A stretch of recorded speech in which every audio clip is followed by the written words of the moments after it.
Christopher and I go way back. We met in 1982. At the time, we had the same manager. She arranged for us to have lunch together because I was running an opera company in Omaha, and I needed a stage director for Madame Butterfly. And Betsy thought that we should meet. So we had lunch, and we talked music, we talked Sondheim, we talked all sorts of classical music. So I hired him to be the stage director for Madame Butterfly, and we've been friends ever since. We've been through a lot together, and I think probably over the years, at various places, from New York City Opera to Minnesota Opera, all over, we've probably collaborated on about 25 different productions. Coming here to Portland, I'm going to get a chance to work with him on a regular basis again, and I've missed that. And he's got exciting repertory in mind to do, and I think it'll be great.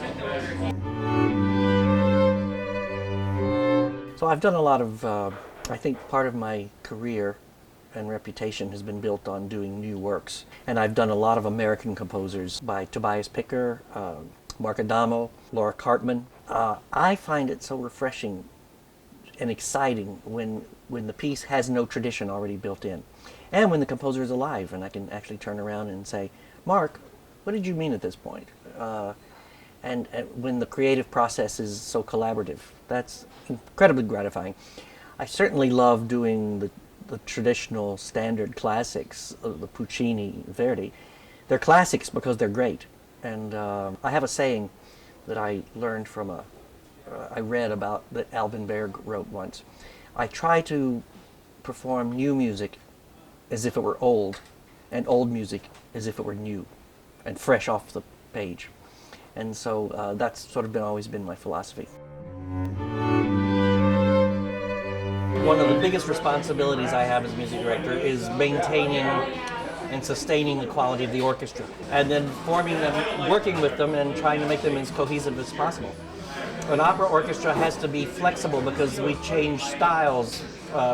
We cover a span of music that covers over 300 years, and there's different ways you play that, from Philip Glass to Handel, and everything in between. There are different traditions and different styles of approaching the music, and it's my job as music director to guide the musicians and bring my interpretation to it.